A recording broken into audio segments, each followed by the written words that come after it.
Assembly of silence.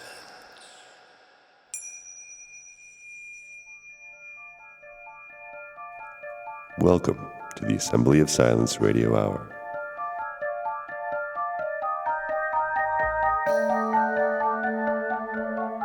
Okay, this is my third effort at recording this intro. If it doesn't work this time, I'm going to go make some coffee. It's taken a while longer for me to get this episode out to y'all. But I've been very busy, not only with normal life, but with my information ventures. So some of you will have noticed that I keep talking about this trigram stuff, and I know that I've linked to one of the videos that I made about the trigrams, kind of an introduction to the theory on the subject. I've made a bunch of other videos recently discussing some of the ins and outs. So there's going to be a link with that YouTube channel. And I've launched two other services in the information zone on the Patreon account.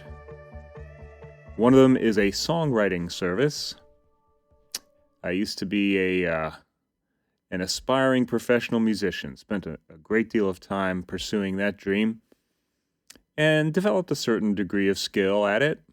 I think I'm a pretty decent songwriter, and maybe not a great musician, but I think the stuff is pretty interesting. You know, comparatively speaking, and within whatever genre it is. You drive me crazy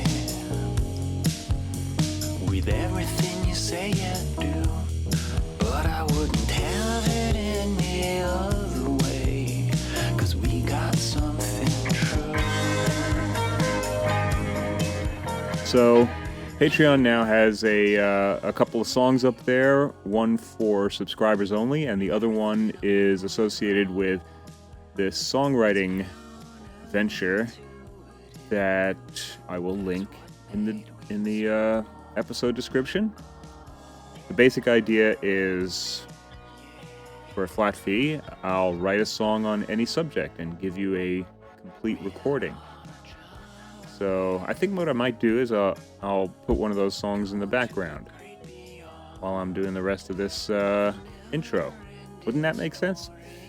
So yeah, that stuff that you're hearing right now in the background, that's the kind of thing that I do.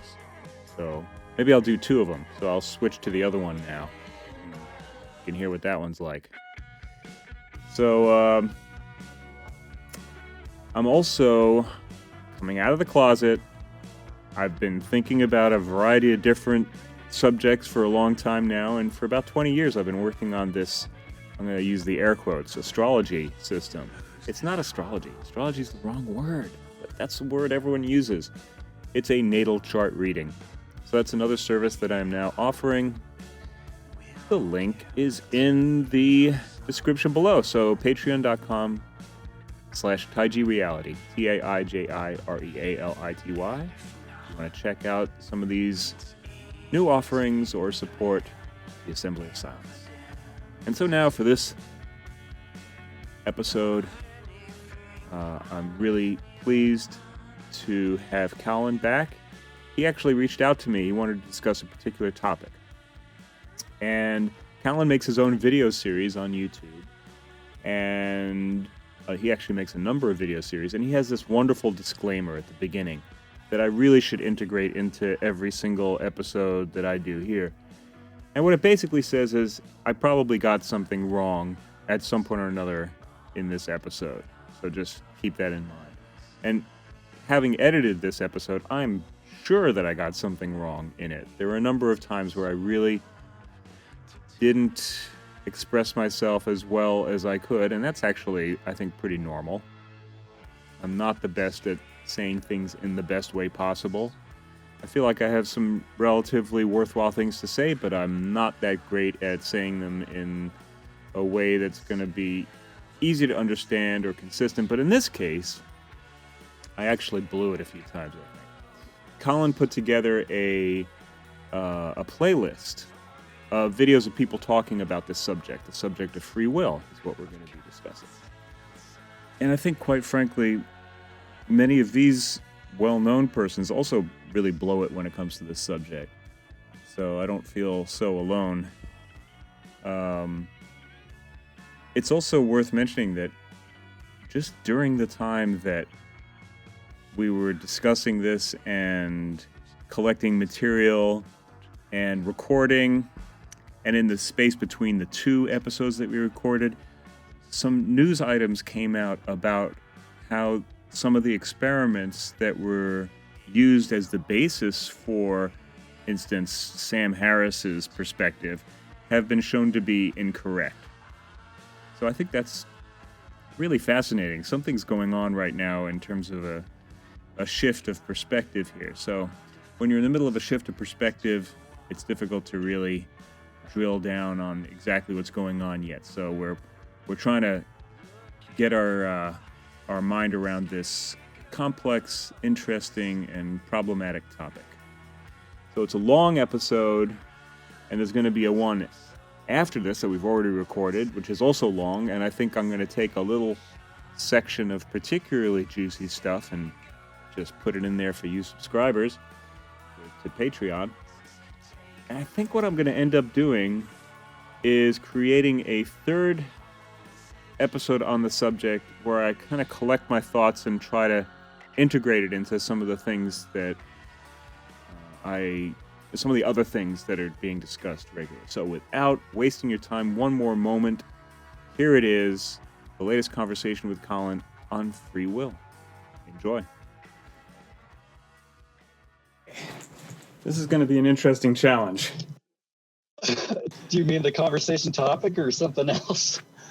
Well, I mean, the topic itself is, something that is part of the general wheelhouse that I'm interested in, but to reference the material that you sent and that's part of that playlist and to kind of integrate the various ideas out there into a conversation, that will be challenging and interesting. I've taken a lot of notes and I'm not exactly sure how useful they're going to be, but it really is an interesting set of issues, and there's a lot of drama, I think, in some respects about the essence of the question.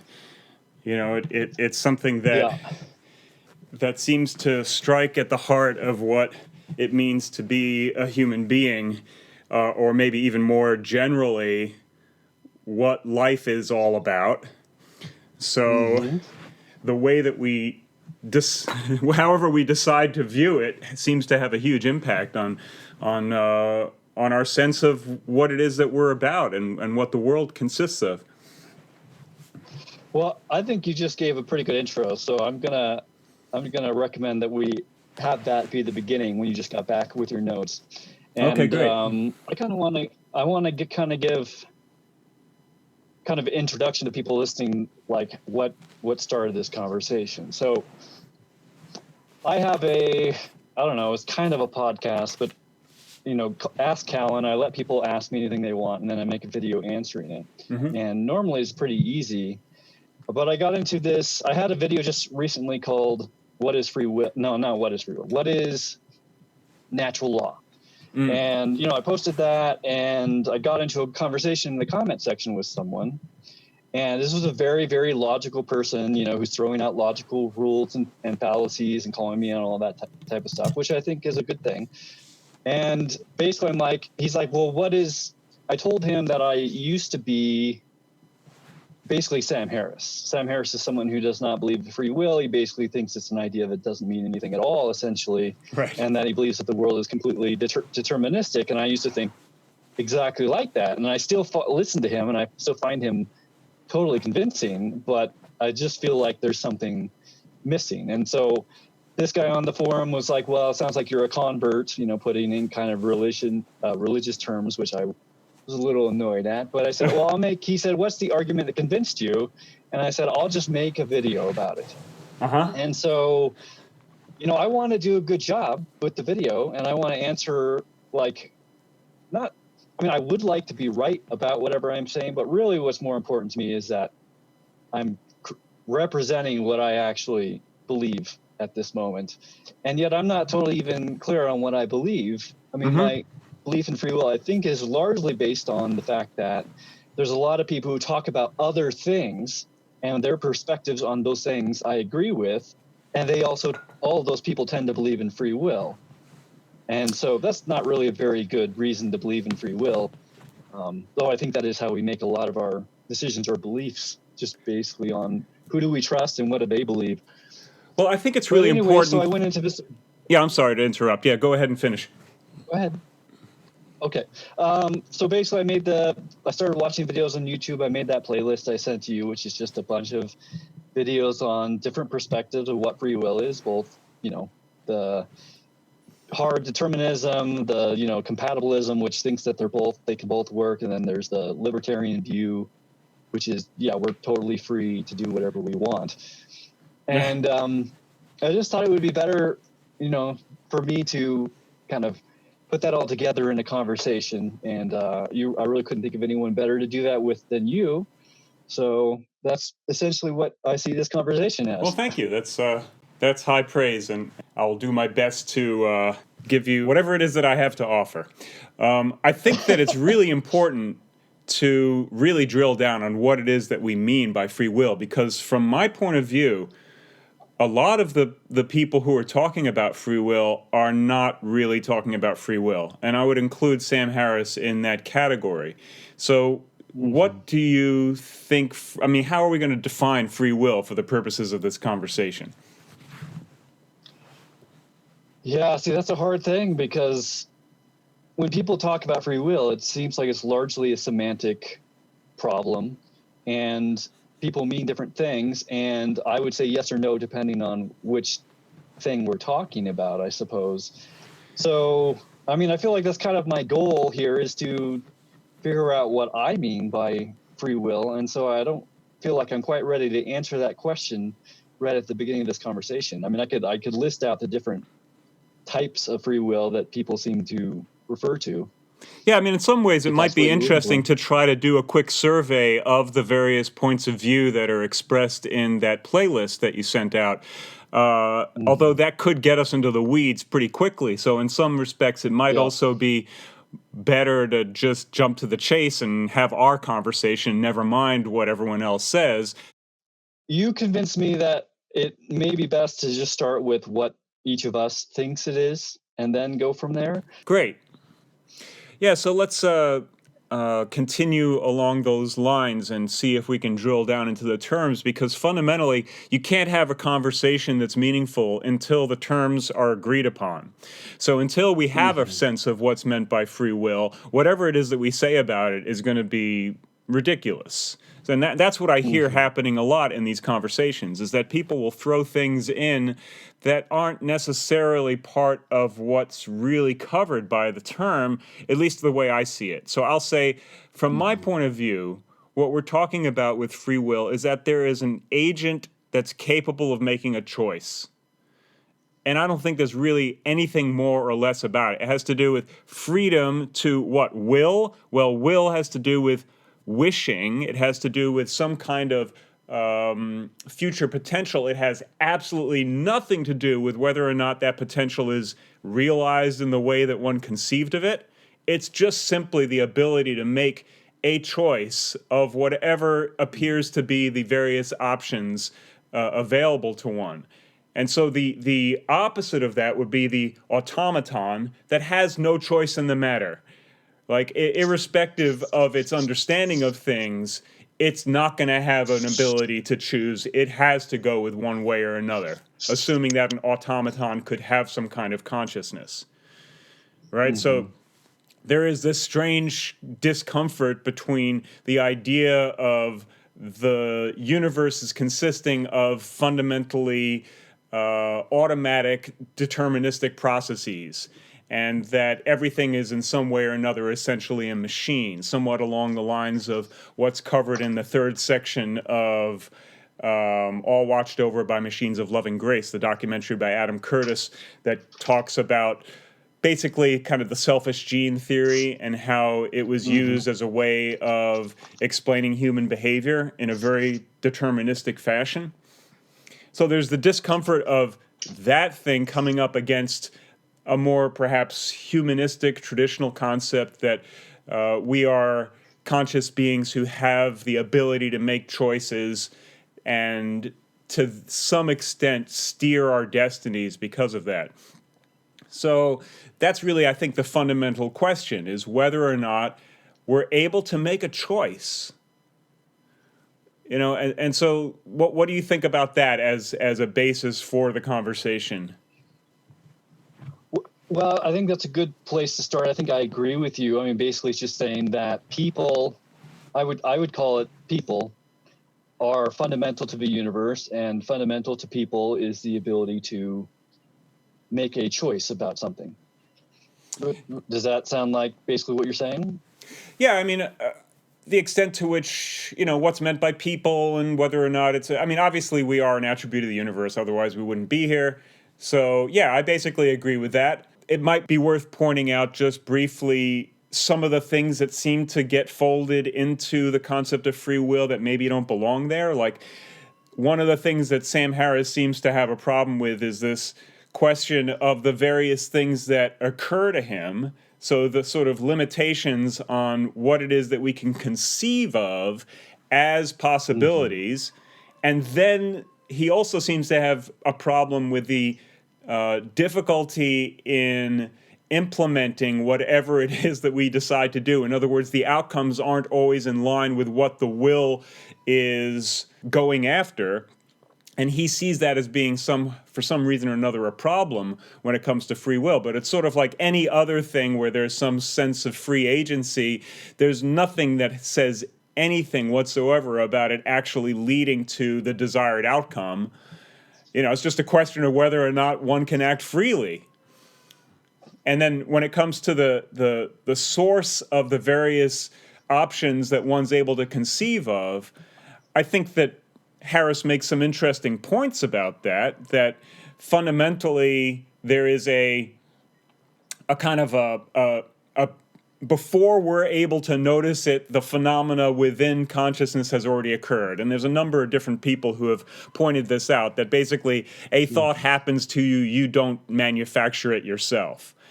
And right, we can predict what someone's going to think or what they're going to do or decide, you know, up to, depending on the experiment, up to 7 seconds before the person is even aware of having made a choice. Although it has to be noted that in those experiments, what we're talking about are people who are under observation.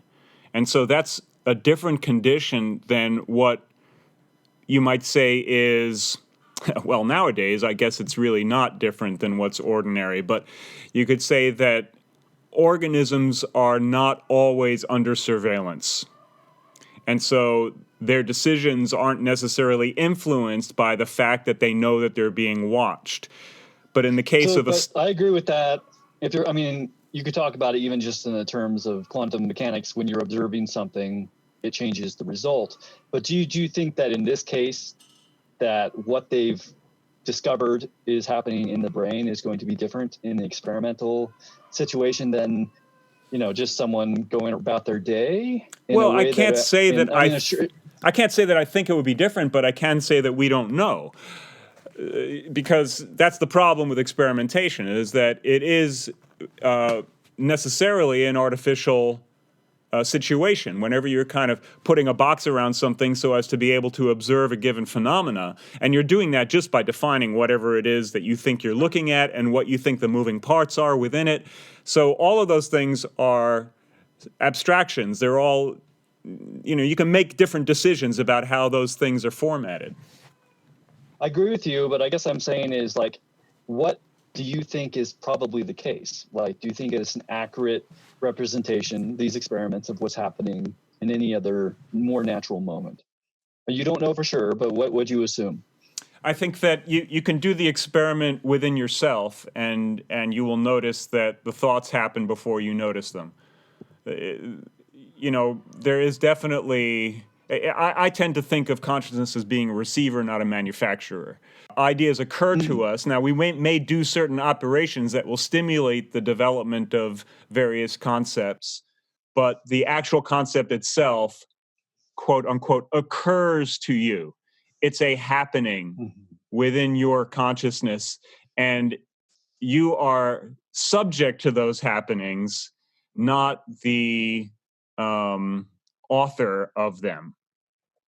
So what you do author, though, where's the when you're asked to think of a city, any city that you have that exists, and to name it, and there's a few that occur to you initially, right? Like, are you saying that there was a pre-conscious situation where you took in consideration all possible cities and narrowed it down to a couple, and then shot that into consciousness?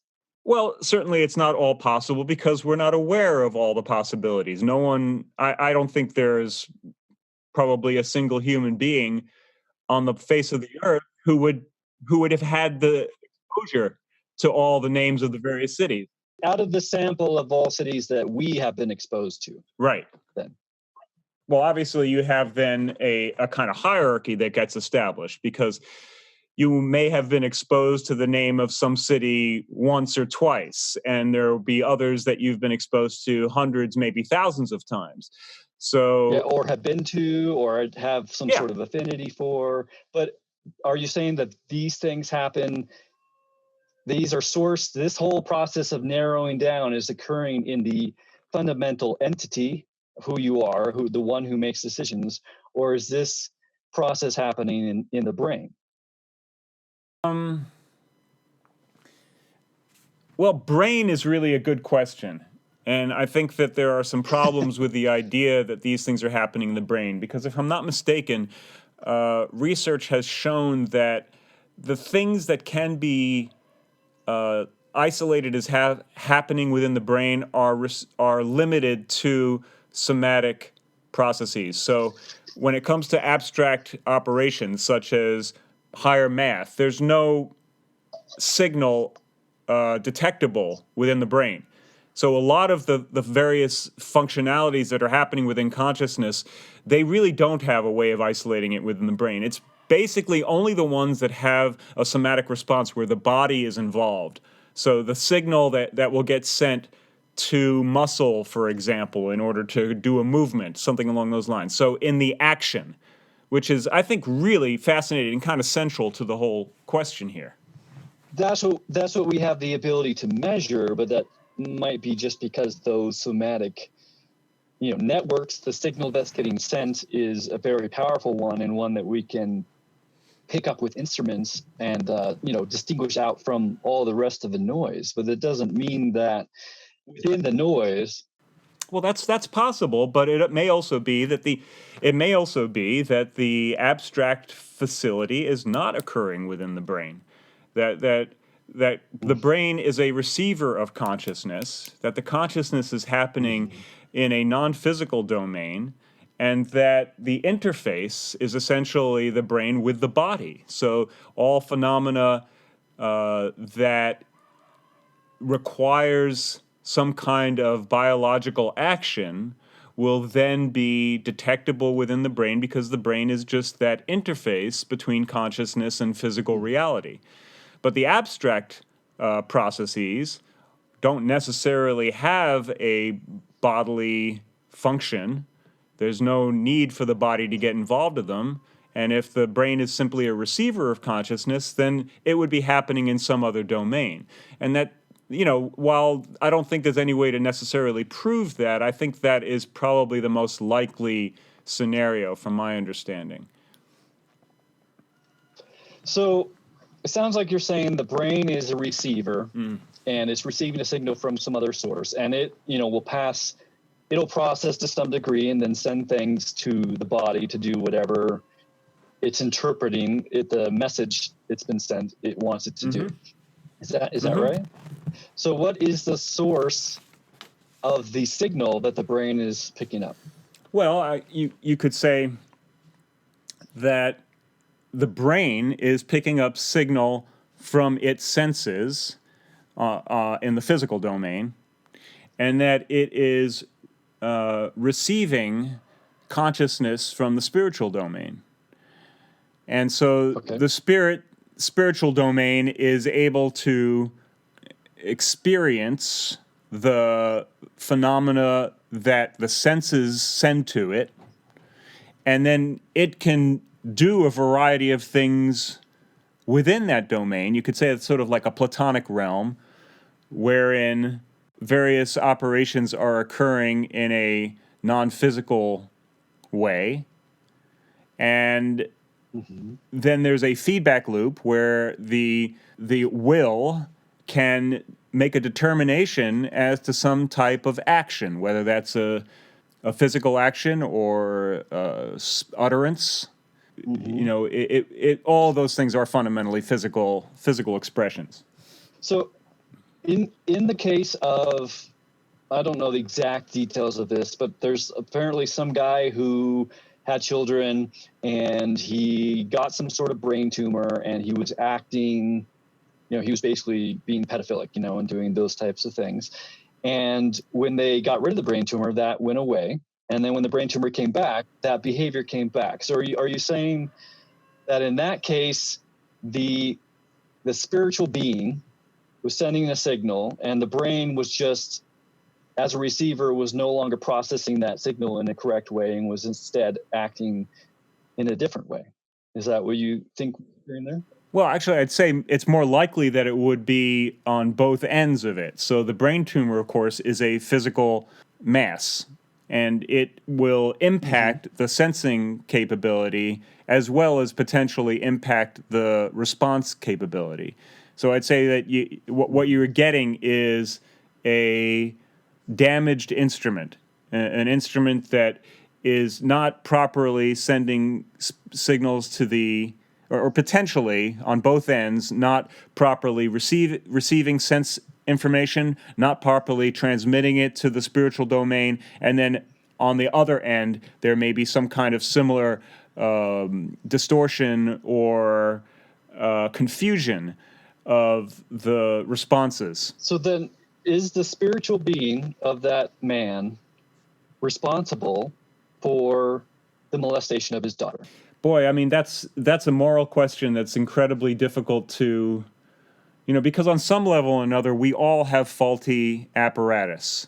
And so we are all, it's like a level of degree. So to the extent that behavior was occurring, then it couldn't be allowed to continue. So he's responsible in the sense that you got to stop this guy from doing that, right? Now, when they did the operation and the tumor was removed and his behavior was restored to normal, that seems to me to basically absolve him of the responsibility of himself in that prior state. But, life isn't fair. It's just... So the spiritual being, are you saying the spiritual being does have some responsibility as long as it is in that state of its body, which is picking it up as malfunctioning? Well, there's a huge question here as to what do we mean by the spiritual being. I'm not clear about that, and I don't know that it's possible to be clear about that. Like, for instance, is it the case that we each have an independent spiritual being? It seems on some level that must be the case. Otherwise, we would be all experiencing each other's existence. So there's some degree of independence here, and so there's it's basically, we have independent domains within the spirit that we sort of operate within, but there seems to be a little bit of slop. There seems to be some back and forth, and maybe ultimately, as is suggested in some of the ancient wisdom traditions, maybe ultimately we are all basically manifestations of the same soul, of God or of Brahma, Atman, however it is you want to conceive of that there is basically a universal experiencer of which we are all drops of of mist on the ocean. So when the ocean is churning, like the ocean is one body of consciousness, and as it's churning, some of it gets thrown up into the air, and so it has this momentary position of being separate. You get these little drops that are kind of their own little thing for a moment before they go back into the universal body. So that's the kind of image that I think of that seems most satisfying, at least to me. But again, all of this is very speculative. It's, I think, probably impossible to know with the kind of certainty that we aspire to in our scientific endeavors. The thing that's ironic about it is that so many of the things that we take for granted as being knowable within the physical domain, the more we really drill down on them, the less certain we become of them. You know, the whole quantum mechanics thing is one thing that jumps to mind. And it seems that quite often a lot of the most elaborate theories that we've constructed, although they may have some real predictive powers, increasingly we're starting to see that maybe we got something wrong here. It's Did you catch? Did you watch that last thing that I sent you? The Hoffman. Yes. Yeah. So he makes the point that both causality and chance are fundamentally infinite regress, and that there is a essential problem with the concepts of causality and chance, which are at the core of the materialist perspective. So modern science essentially relies upon the concept of causality and the concept of chance to explain everything from, you know, the behavior of particles to the various genetic mutations and what have you. It's absolutely essential to the pillars of science, these concepts which can't really actually be defined or drilled down on, and there's actually kind of more evidence against causality and chance than there is for it. So basically he's saying that it has that causality and chance have the same problem as free will, and that we don't really, there's really no evidence that we can rely on when we drill down to any of them. So why do we choose free will out of the three? Well, I actually think that if we're going to be strict on our definition of free will, that we don't have the same problem. Because, what a lot of people do, including Sam Harris and I think Ken Wheeler also, they fold the question of cognition, you know, do we have free will when it comes to the things we're thinking? You know, that's kind of where I think things get problematic. Obviously, we don't. You know, the things that we think occur to us, it happens to us. So I think that it's a mistake to include the cognitive realm in the question of free will. And if you don't do that, if you don't include that realm, then you don't have the infinite regress problem. Because all we're doing is talking about whether or not we have a choice at any given moment. So given the various things that are occurring to us, both externally, sensorily, and internally, cognitively, do we have a choice in whatever our action is? You know, and people who believe in the selfish gene concept would say no, that basically we're just acting according to the biological determinism of the survival of the genes. But, you know, in some respects, the whole story of George Price, who's one of the main characters in the third section of All Watched Over by Machines of Loving Grace, who developed the ideas, the mathematics that proved, quote unquote, the selfish gene theory. He essentially went out of his way to disprove the theory. Now, the question is whether or not he succeeded. And you could make a case on either side. But I would say that it's pretty clear that there are instances where people have decided to act against the best interests of their genes. So clearly, George Price was one of those guys. You know, he gave away all of his possessions. To strangers, to complete strangers who he had no genetic relationship with, and he ultimately ended up committing suicide. So, you know, that's about as definitive of proof that someone has free will. Now, that's not to say Well, that I it's... think it disproves his idea of everything being controlled by genes, but I don't think that, channeling Sam Harris, I don't think it's not like we can't come up with or imagine a deterministic situation with the brain and the interaction with the genes and the environment where someone does exactly what he did. I don't feel like it disproves free will from the rational way of looking at it. You mean you don't think it necessarily proves free will from the rational way of looking at it? Yes, right. That is what I mean. So I suppose that's true, but, okay, so what would Sam Harris say is going on there? That it's just the... Well, he's having an emotional reaction. He doesn't like the perspective of everything being determined by the genes, which is, of course, true because really the environment has a larger effect on things than the genes do, which is just epigenetics, which is, it's been around for a while, but it hasn't really permeated into people's minds yet. So, but taking that in consideration, that doesn't exist necessarily outside of a deterministic situation. So he doesn't like the idea for whatever reason. And so he goes about trying to prove that he does, that it exists a different way, and he acts in that way. And one of the ways he acts to disprove it is killing himself. It's that important to him. Well, what is substantially the difference between using exactly what was just said there as an argument for free will? Because basically you're talking about his preferences. So you're saying, well, he had certain emotional responses, and they created preferences within him towards a certain type of behavior. So what's to say that those preferences aren't essentially an expression of free will? It's like...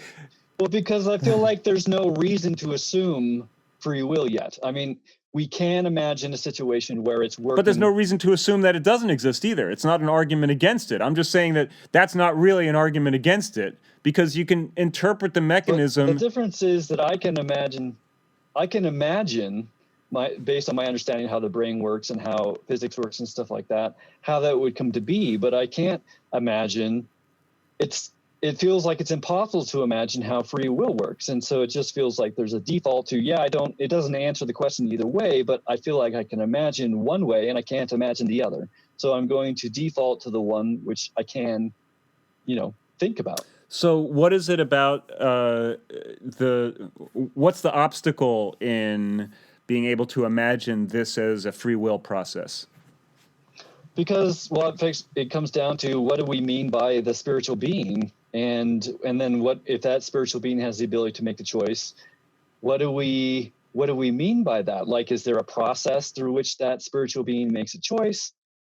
Or is it just comes out of nothingness, or it just doesn't, I don't feel like I have much framework to think about it. Well, it seems to me that the evidence is within the experiment that shows that the cognition, the recognition of a decision or of a thought occurs after the thought has happened. So there is proof to some extent that some kind of a phenomena is occurring before the brain recognizes it, before we're able to measure it. Before the individual recognizes it in consciousness. In some respects, what we're doing is we're measuring a brain, right? That's what they're doing. When they're taking the nervous system and they're measuring electromagnetic impulses. So, in essence, what they're looking at is signal within the nervous system apparatus. So they're either going to get a signal or not, right? So there's a signal that occurs within the apparatus before the owner of that apparatus is aware of it, right? Mm-hmm. So doesn't that suggest that the etiology, that the source of that signal is exterior to the individual? I don't think so. I mean, why not? We're not aware of everything that's going on in our brain. Well, where's it coming from then? There's a mystery there, right? Just because we're not aware of it doesn't mean that it's not occurring in the brain. Our brain is not aware of all aspects. There is a small aspect of our brain where things come into consciousness.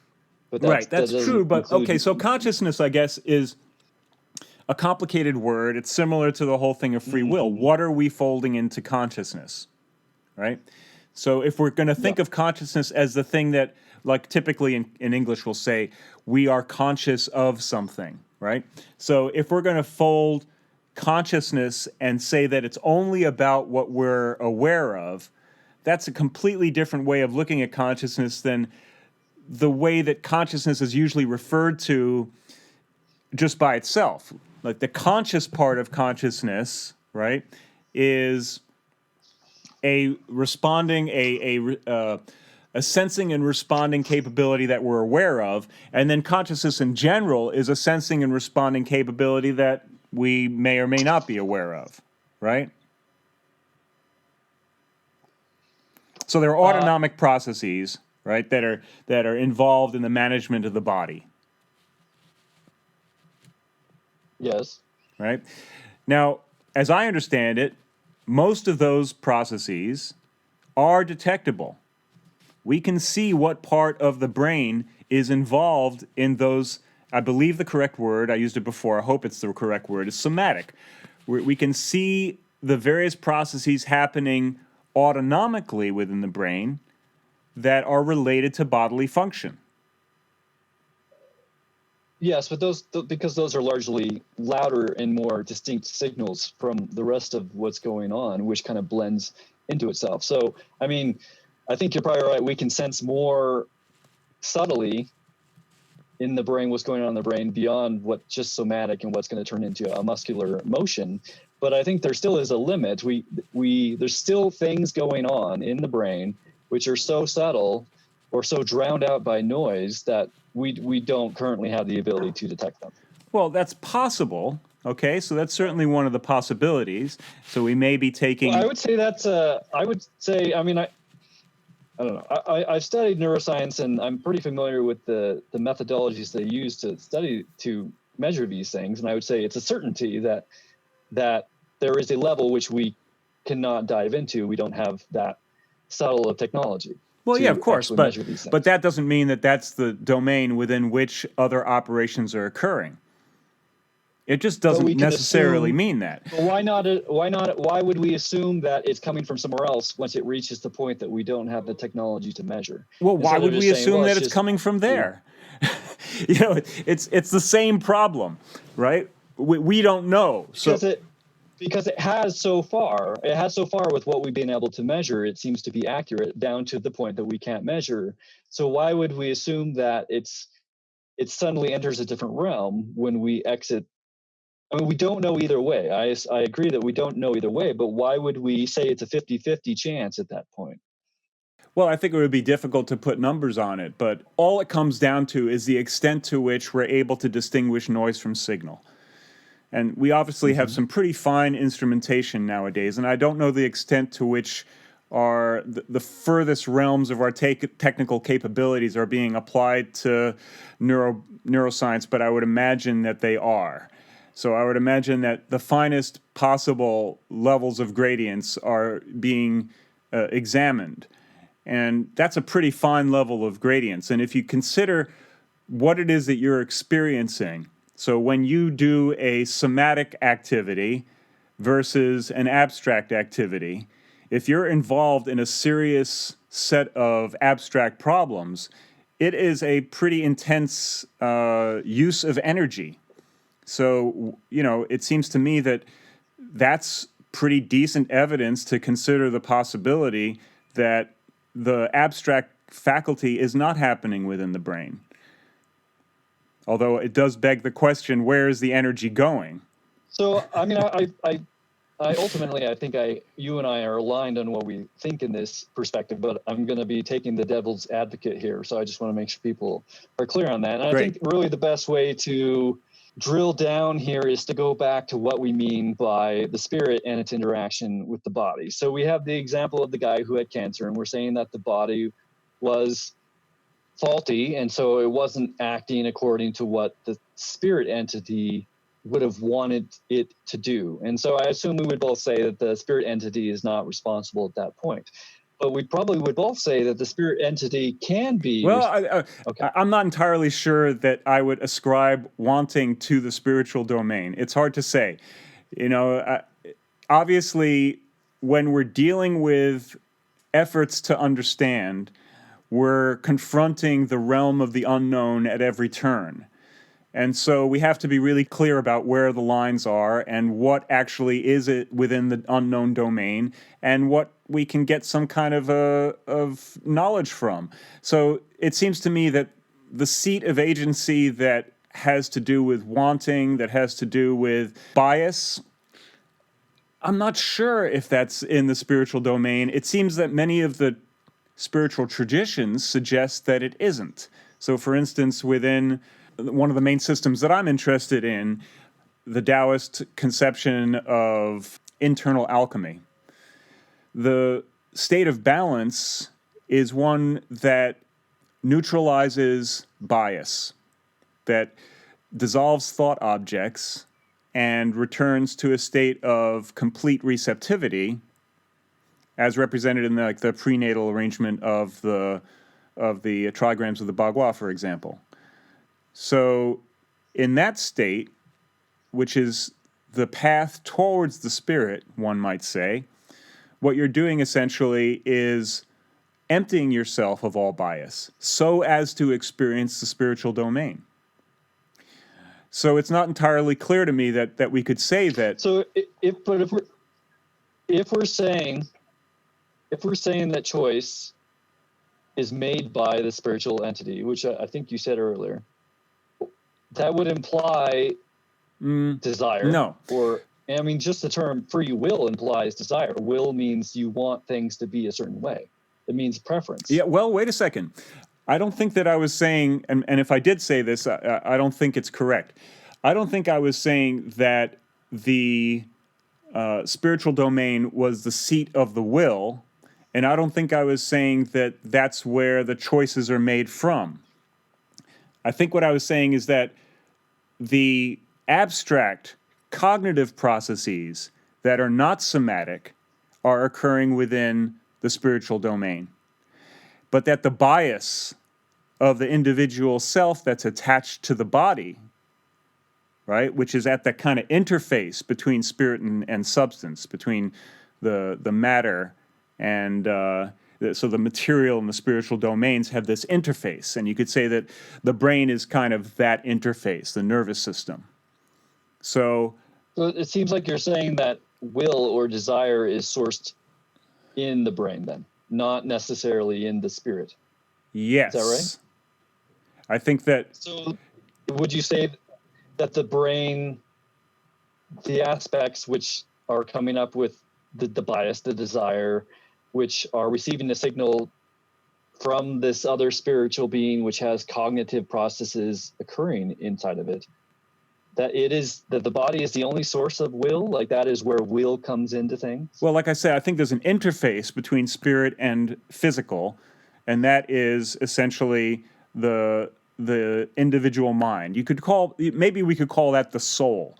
So, each of us has a part of us that is bridging the divide between our spiritual impulse and our physical impulses.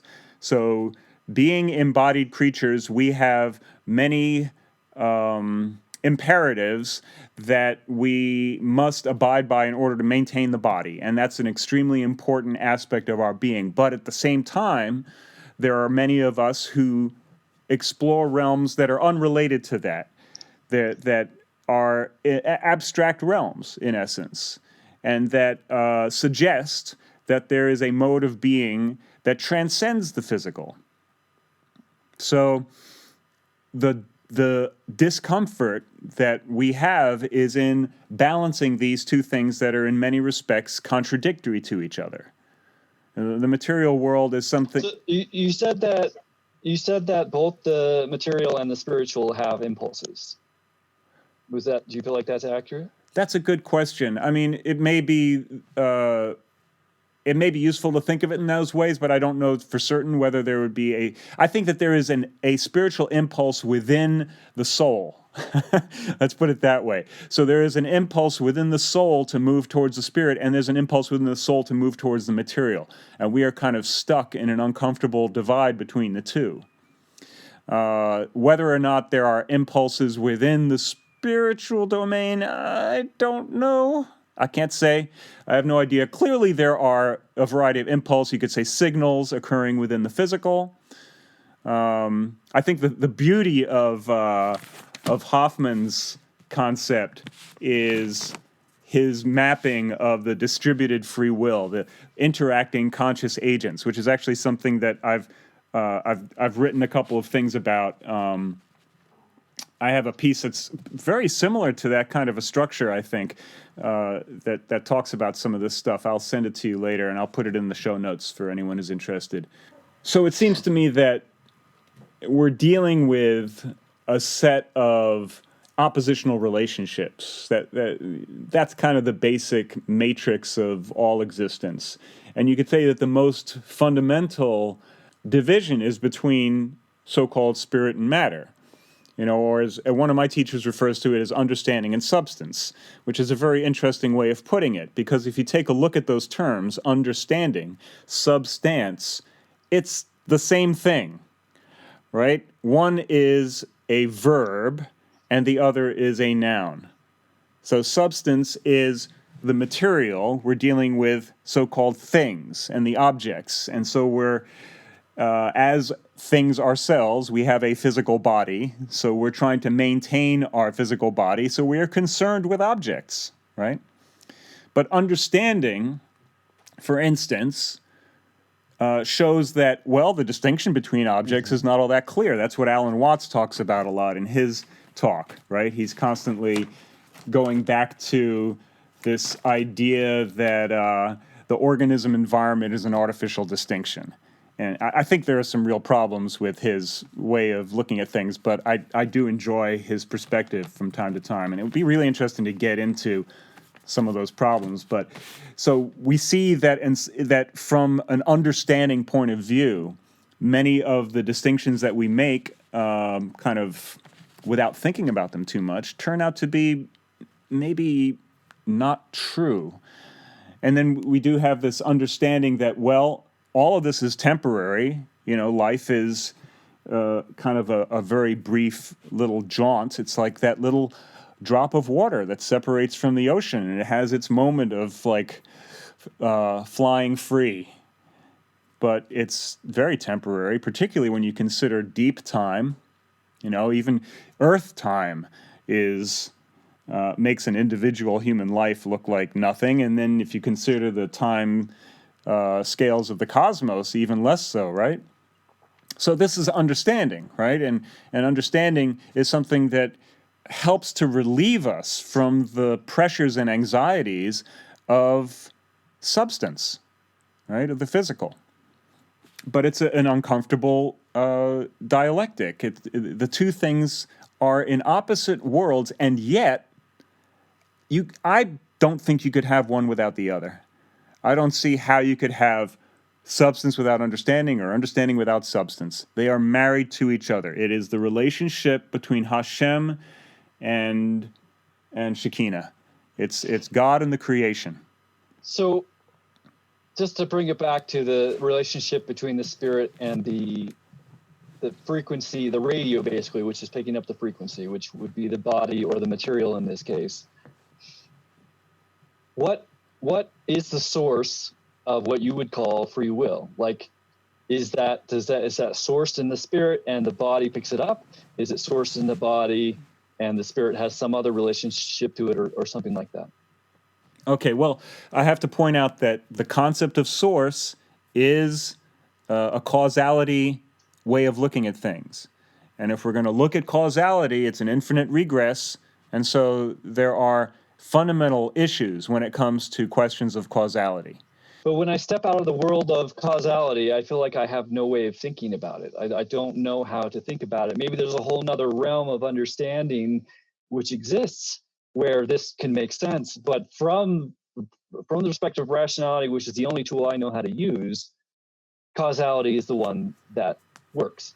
Okay, well let's take a crack at it. See if I can provide a fresh perspective. So the concept of causality is time dependent. You have to be able to take events and compare them with other events in order to string together a plausible chain of causal factors, right? So in essence, time is taken as being real in order to create a causal structure. Well, I understand how causality can be shown to not be a working model. I totally agree with that, but I'm just saying that I don't have any other tool to think about this with. Right, I'm getting to that. So, we're talking about a variety of different abstract models on how things may exist. And one of the abstract models is the idea of causality, and it's built upon the concept of time. But if we examine time, we see that as far as existence goes, time does not exist in the same way that things actually exist, that the real world, right, in quotes, exists. Because the past is not present. So there is no real, tangible past happening in the same way that this experience that we're having right now and the objects around us, and you cannot put your hand through that wall. I mean, if it's drywall, you can, but, it all has a very real property to it that's undeniable, whereas past and future are fundamentally conceptions. These are structured within cognitive realm. So time is fundamentally a construction of the mind. That's not to say that change doesn't occur. It's just to say that the idea of a timeline is fundamentally a cognitive construction. It's an artifact of the mind. So how might we conceive of change occurring without using time? Well, we could say there are conscious agents.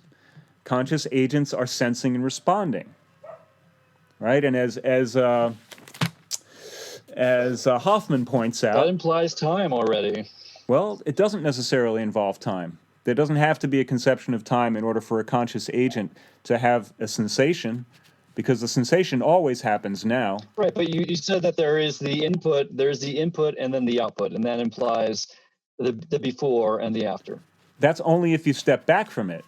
But in terms of the actual mechanism of the conscious agent processing, there is no need to step back from it. Its operations don't require that it has a sense of what it is that it's doing.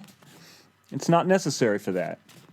It can simply be a conscious agent acting on the capacity of sensing and responding. So from the subjective point of view, then I would agree, but it doesn't mean that we can't look at that from an objective point of view and say, well, not necessarily objective, but that is happening because of the way that we understand neuroscience to be, that they both can coexist. The person feeling like their decision's happening in the moment doesn't necessarily mean, when we're looking at things from the time perspective, that it's not, or that even that the cause and effect, the input and the output way of looking at it isn't valid, just because the subjective feeling of it is that it's instantaneous.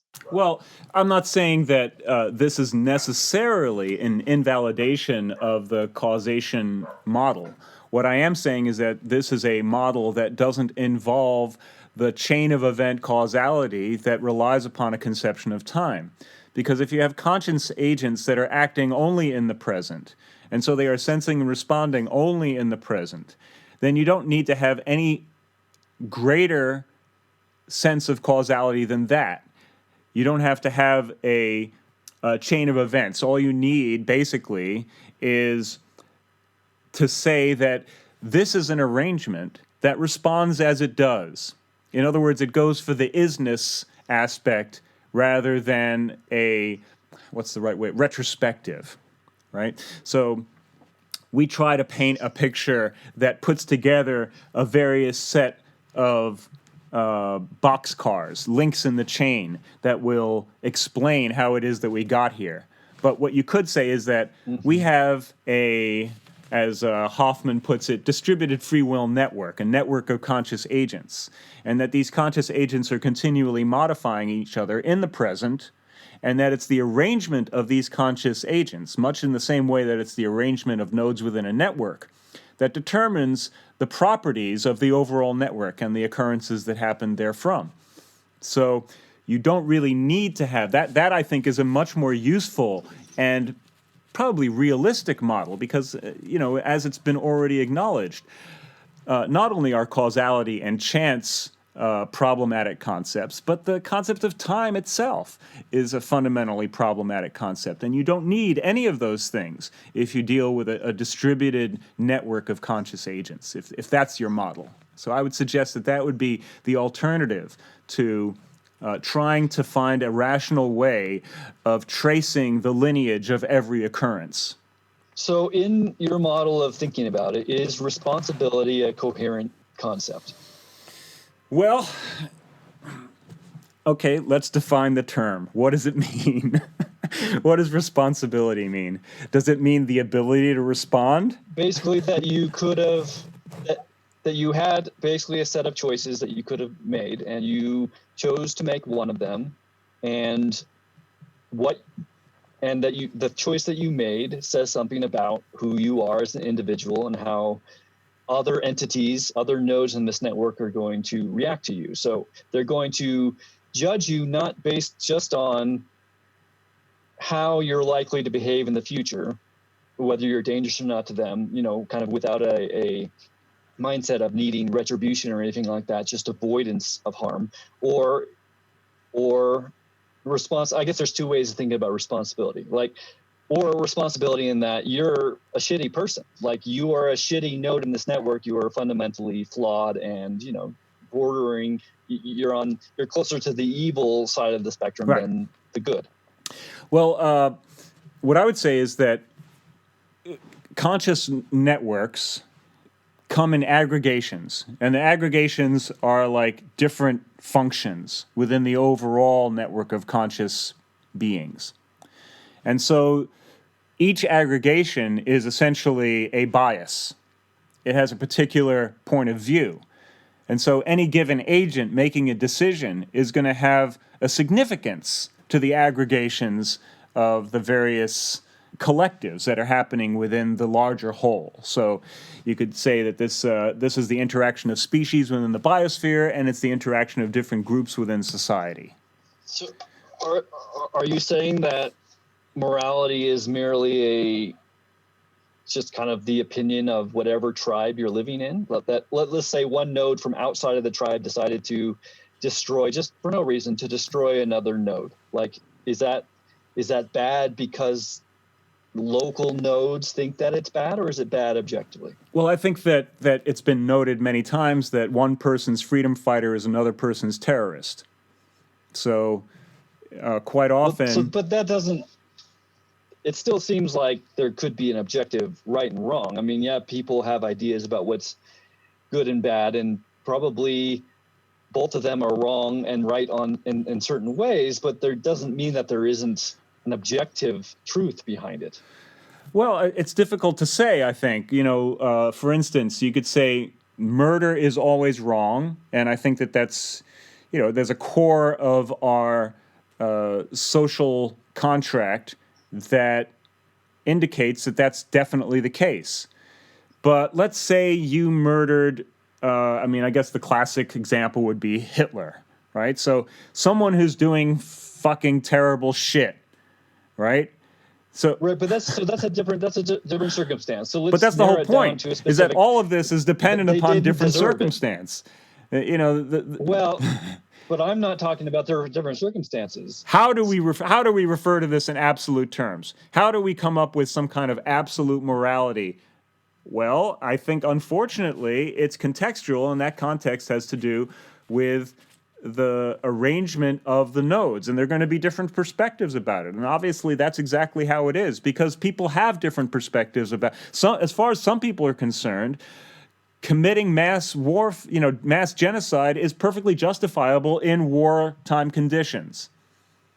People make that argument. Right, So that's an opinion, and Right. I'm saying, okay, if we narrow it down to a specific situation where there is a person who has not caused anyone harm, has not indicated that they intend to cause anyone harm, and it has no evidence that they're going to cause anyone harm, and someone stepping in and saying, "I'm going to kill them." Right.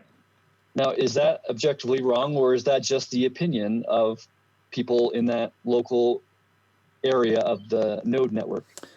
Well,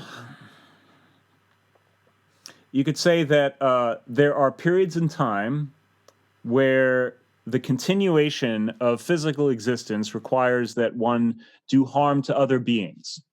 Right. So I might go and fish because the supermarkets are down and I have no way of getting food, and so I'm going to willingly do something which I would call wrong because I want to survive. Right. But that doesn't mean that it wasn't wrong.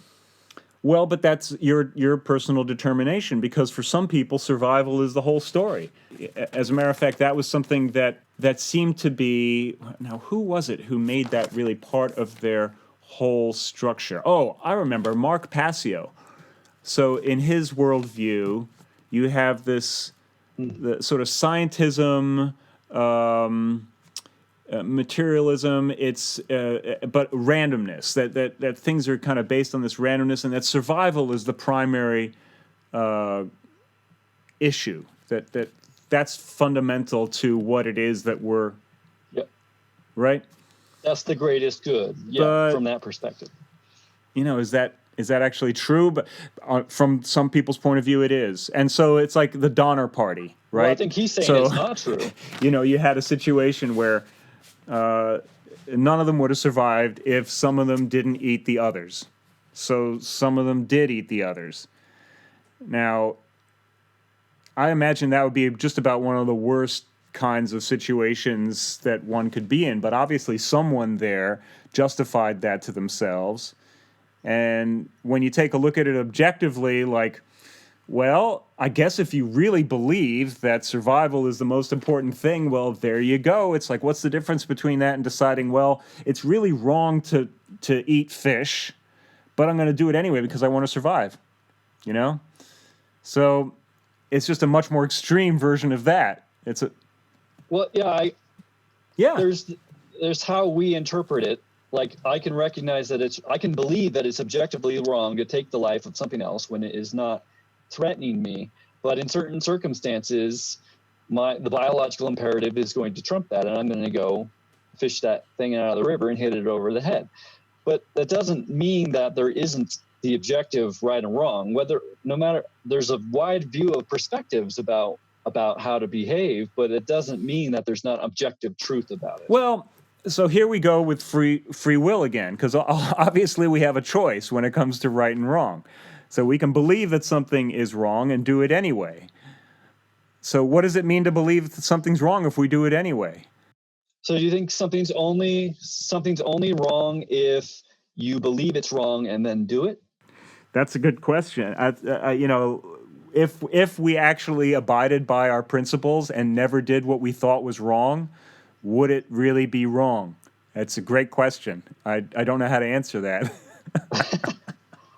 Well, okay, so without kind of like expanding into the ideas around it, do you believe personally, I'm just talking about you, that there is an objective right and wrong, that killing the innocent person there's no evidence that they're any threat to you just because you would enjoy it, that is objectively wrong and not your opinion? I don't think there's an objective position. I do think that we are each burdened with the responsibility of coming to a determination as to what is right and wrong. And then we are burdened with having to make decisions based upon that.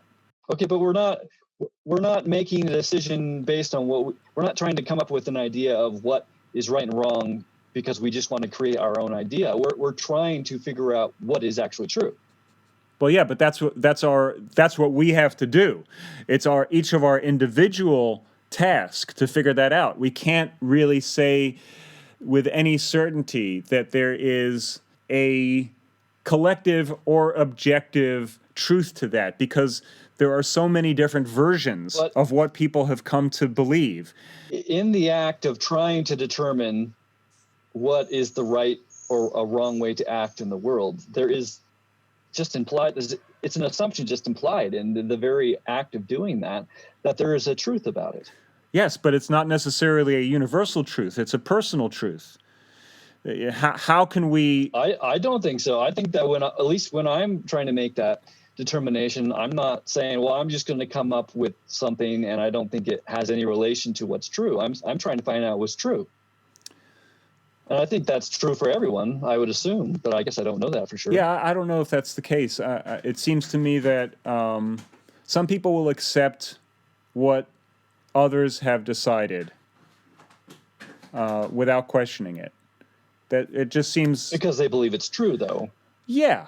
I think the other person's right about what's true. Well, you defer to authority is basically what that is. It's like you're assuming that other people have figured this out better than you can, and so you're just going to go with their, for whatever reason, you're convinced that they're correct. And I think that a lot of people have found themselves in that situation, and that's perfectly fine. The problem arises when you're not convinced by the rules that have been established, or when you start to see, you peer through and you see through the curtain, and you realize, they don't really believe what they're saying. There's a wide range of different ways that one can come to having to sort it out themselves. But I think that certainly the world as we experience it today, particularly in the West, a lot of people have come to this point where they're feeling like they've had to sort it out for themselves, for better or worse. Now, at some point or another, someone sorted it out and in such a way that it convinced a bunch of other people, and that's how you got those traditions of authority and what have you. And there were some very good reasons for a lot of those traditions. Tradition is considered to be one of the pillars of right understanding in Yoga Sutras of Patanjali. So I think that we reject tradition at our great peril, and that's one of the things I think Jordan Peterson focuses on a lot. But nevertheless, it's ultimately our determination what it is that we're going to abide by. And unfortunately, I think a lot of people get plunged into a kind of nihilism, and they decide not to believe in anything once the veil is pierced, and they kind of wander off into moral relativism, and that's a disaster. So just to take it back to take it back, kind of the original question where we're at, like, is responsibility a coherent idea in like the model that you're thinking about free will? Now let's pick just the idea of responsibility in that kind of like from God's perspective, you chose to do this, and therefore, and it was bad, and therefore there will be bad consequences for you. Do you feel like that is true? Well, I would place it in the context of where I was just going. I would say that there is a responsibility on the part of all conscious agents to understand what they themselves consider to be moral and not moral. It's the responsibility of each of us to grapple with these issues and to abide as much as we possibly can by what it is that we determine. And we have to be completely honest about it. We can't fool ourselves, which is a tall order, because it's very difficult to be completely honest about these things. And it's even more difficult to completely abide by them, right? Implied in what you're saying is this importance of really being very serious about it and taking very seriously. Implies that it's not just something you can just create and then create for yourself out of nothing and then follow. It's implied the belief that there is a truth about it, and it may be hard to narrow down and pinpoint, but that is the goal, is to narrow down on what is the truth of the matter. I'm not defending moral relativism here. What I am saying, though, is that there's a wide range of moral systems, and that there may be some agreement within many of them. Like, think about, for example, how many moral traditions say don't murder. But then think about how much murder there has been, even since the establishment of these moral traditions. So there's a problem here. And it goes a lot deeper than simply establishing some kind of set of principles and trying to abide by them. There is a fundamental contradiction in the relationship between our understanding and the the demands of the substance. The material and the spiritual are at odds with each other. We can understand what would be the best behavior. We can understand a moral universe. But the behavior of our species indicates that we are very selective as to when we apply our moral precepts. So I feel like I agree with you that there's a general consistency. There's commonalities about what people decide is the truth about morality, and there's lots of deviations, and some of these deviations are probably very far away from the mark. Even the ones that are probably closer still have situations in history where it looks like they used that thinking to justify doing horrible things. I mean, I agree with all of that, but I'm still saying it's all still based on the fundamental belief that there is an objective truth about it. Well, I don't know that. Okay, I guess, objective is a problematic term. So I would say that. Let me just define what I mean by objective. So in this case, I'm saying objective is if you do something which is wrong, and just to give an example, the case where you're killing someone for no reason because you enjoy it.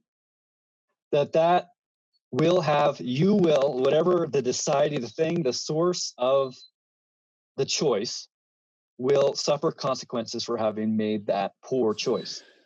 So you're talking about a kind of divine justice. Yes. I like to believe that that's at play. God willing, I hope it is. But what about the case of the guy with the brain tumor who molested his daughter?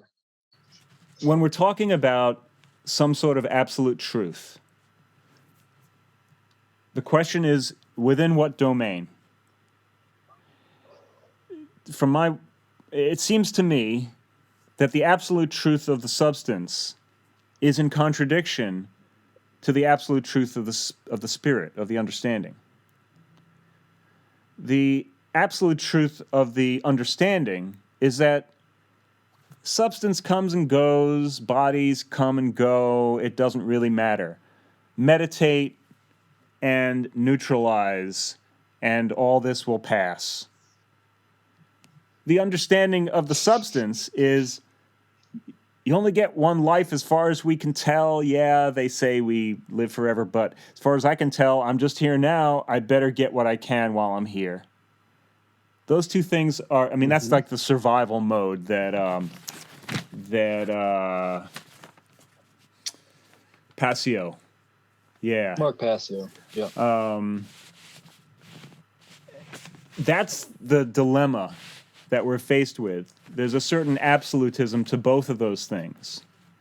And the extent to which you inhabit one domain or the other is going to determine the degree to which that's the prevailing truth. Would you say the spiritual truth is more true than the material truth? Well, it's easy to say that.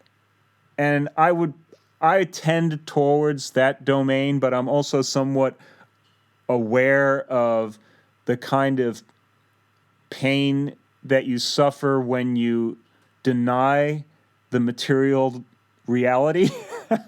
It's like easier said than done, I think. So you have to have a lot of respect for the power of nature. The gunas are not a joke, right? The material mode of nature is extremely powerful.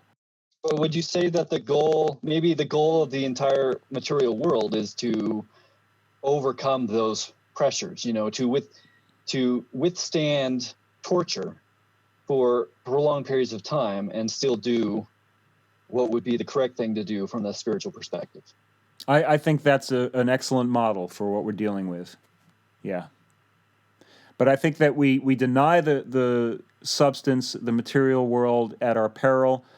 We have to integrate somehow or another, and that it's a difficult, uncomfortable integration. But that's what we're really being challenged to do. That's, I think, in many respects, the fundamental message of Passio's breakdown, which is a lot like the Rosicrucian concept of you have people who just think that the material is real, and they're like the Satanists, and people who just think that the spirit is real, and that's like the Luciferian, the light. Yeah. And they're both extremely dangerous and destructive. What you need Yeah, is and the truth is somewhere in the middle. Yeah, which he defines as natural law. I think it's actually a pretty good. I think in many respects his picture is the one that most comports with mine. Although I also do think there's a lot in what. I don't think that's actually true that he calls it natural law. The middle section, the thing that's in between the two, is that both are true, and the deterministic aspect is natural law, and then the random aspect is the free will. Really? Okay, I'll have to look at that because that's not what I wrote down in my notes, but maybe I got it wrong. But it did strike me as being one of the notes that I made here I thought was interesting is that you can look at his truth as being akin to Jordan Peterson's kind of field of game, rules of the game. So on a certain level, we're dealing with things which we cannot change, so it's the old, the wisdom to know the difference between the things that we can change and the things we cannot change. And the free will can be exercised within the domain of the things that we can change. And yet we are operating within a field that's based on rules of the game that we cannot change. To some extent, those are our decisions, right? So in social structures, we decide whether we're going to abide by the given rules. Sometimes we do, sometimes we don't. When it comes to things like the behavior of the physical world, as physics is attempting to understand, well, we don't appear to have much of a choice when it comes to those rules. And they are very much the rules of the game. We are definitely... so there's a variety of different levels in which we're dealing with different rules of the game. But those are the limits. Those are the limits on our ability to exercise free choice. And I would say that there are some rules of the game that are within the spiritual domain and some within the material domain. And they come into conflict with each other. So I feel like at this point, it's basically coming down to a problem of not fully understanding what you mean by the spirit. And I feel like that's a good conversation to have, but I don't know if we have the time to do that right now. So I'm wondering if you'd be interested in having another episode after this one. Sure. Not necessarily right now, but where we kind of go into that but within the context of still trying to define this free will situation. Well, there's an interesting statement that's made within Taoism that I think of as being maybe not an explanation of the spirit, but it kind of gives you a sense of the overall arrangement of things. And they say that the mind is the ruler of the body. And so that's suggesting that this experiencing mind, the individual consciousness is in some way or another, ruler is maybe not the right word, but it's having a direct influence over the physical. And it goes, the mind is the ruler body, and the spirit is the treasure of the mind, which is a fascinating way of thinking of it. Now, you could say that a mind is illumined by the spirit, and that absent the spirit, the mind dwells in darkness. And that the spirit is accessed by eliminating one's thought habits, by canceling thought fluctuations within the mind.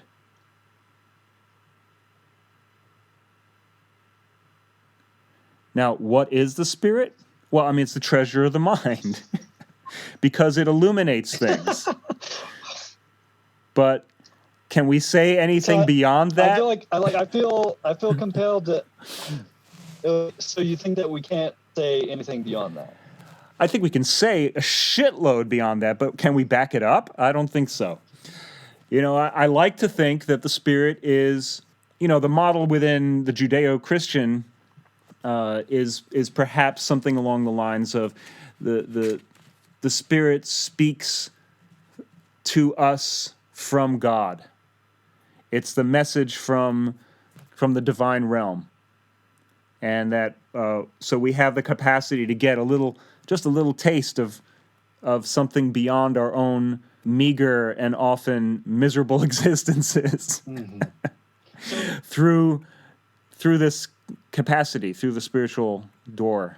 So I feel like, as you're saying all these things, I have many, many questions that I can ask you, but I feel like it's going to lead into a multi-hour conversation again. And it is a conversation that I would like to expand on, but I guess like I can only engage in a conversation at this level for a limited period of time, and I feel like I have reached that limit. Okay. And, Hey, it was a great pleasure. Thanks for bringing this up with me, and I think it's going to make a really interesting episode, and I'm looking forward to whatever it is that you distill from it all in your video response to your questioner. Me too. I look forward to next time. See you then. Okay, great. Adios. Bye-bye.